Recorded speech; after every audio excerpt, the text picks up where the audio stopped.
Hi.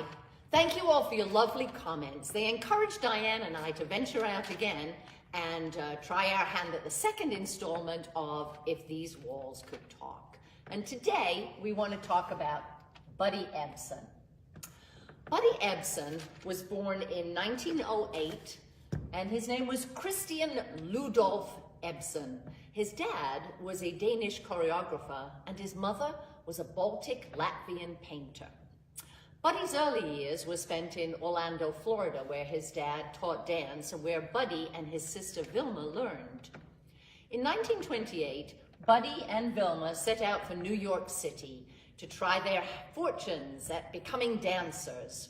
They did the round of supper clubs and vaudeville and eventually got their big break in 1934 with the Ziegfeld Follies of 1934.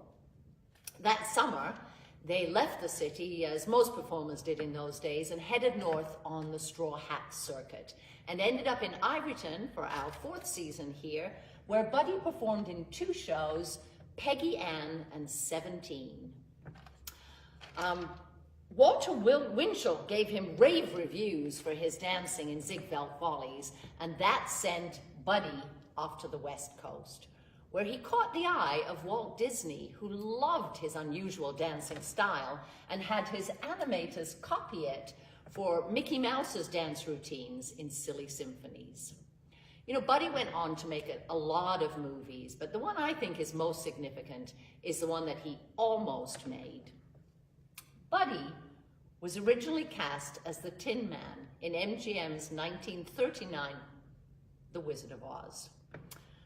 He'd been filming for some weeks when he started to feel really ill and ended up in hospital.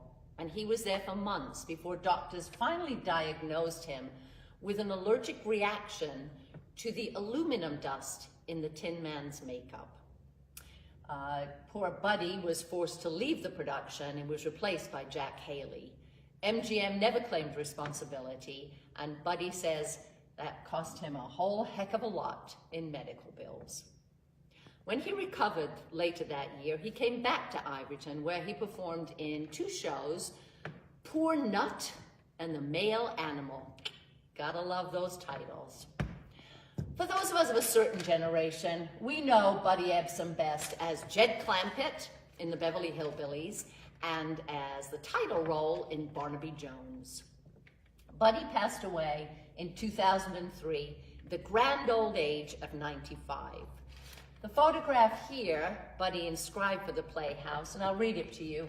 It says, "To the Iverton Playhouse, where I learned my acting lessons, all good wishes, long may it wave, Buddy."